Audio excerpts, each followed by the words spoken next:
दवा शरीर में जाती कैसे है? दोस्तों, मेडिसिन कैसे काम करती है, मैं इस वीडियो में कंप्लीट मैकेनिज्म बताऊंगा। दवा शरीर में जाती कैसे है?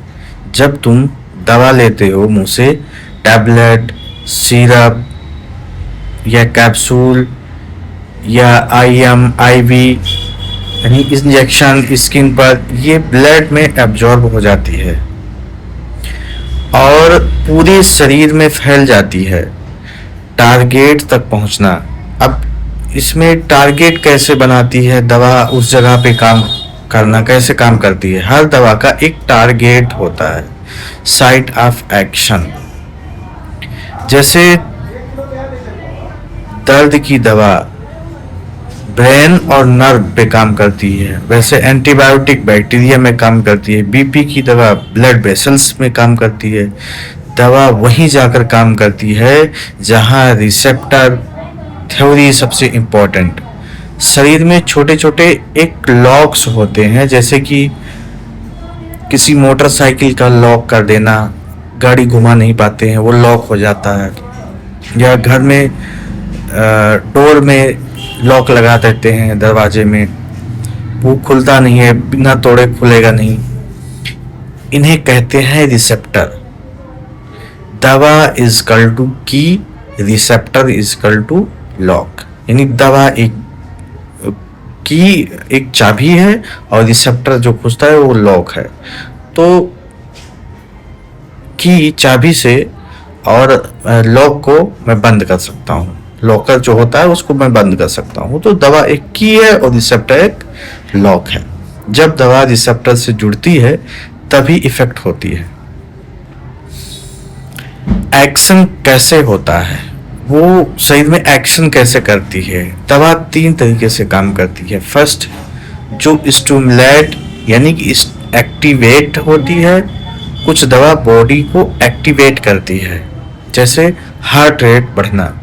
सेकंड, ब्लॉक इनहिबिटेड, कुछ दवा सिग्नल रोक देती है, जैसे ब्रेन में जैसे दर्द है या बॉडी में कहीं भी जॉइंट्स पेन है तो पेन किलर दवा का एक सिग्नल रोकती है, एक रिसेप्टर को लॉक कर देती है।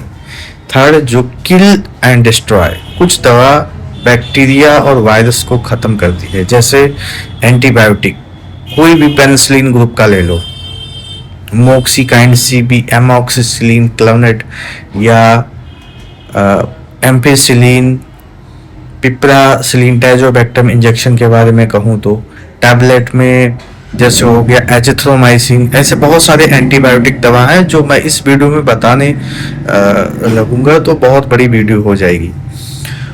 और 5वां जो है वो मेटाबॉलिज्म, दवा खत्म कैसे करती है। उस मेटाबॉलिज्म जो होता है शरीर में वो दवा खत्म कैसे होती है।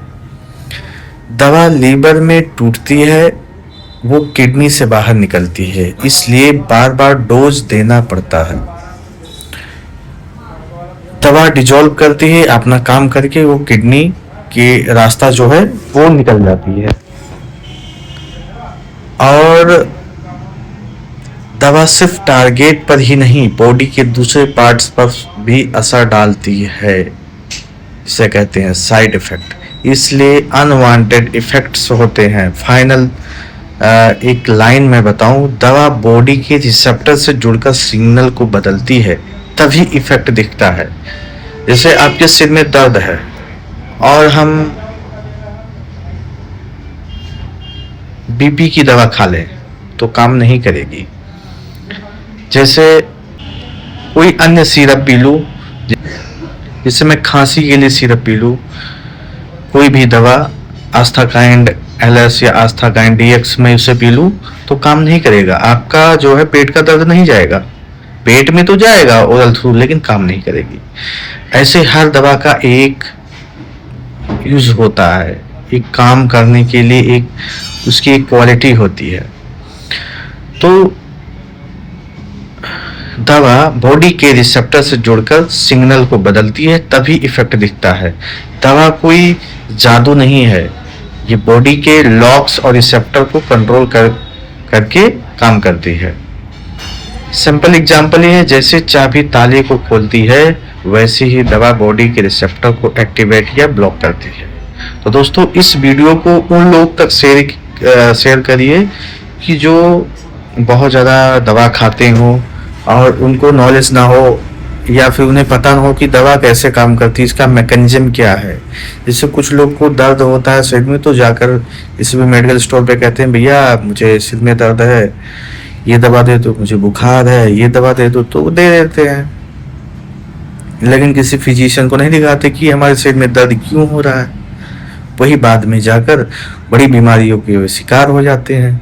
बीपी बढ़ता है, शुगर बढ़ता है, किडनी खराब होता है, कहीं कुछ ऐसी समस्या होता रहता है।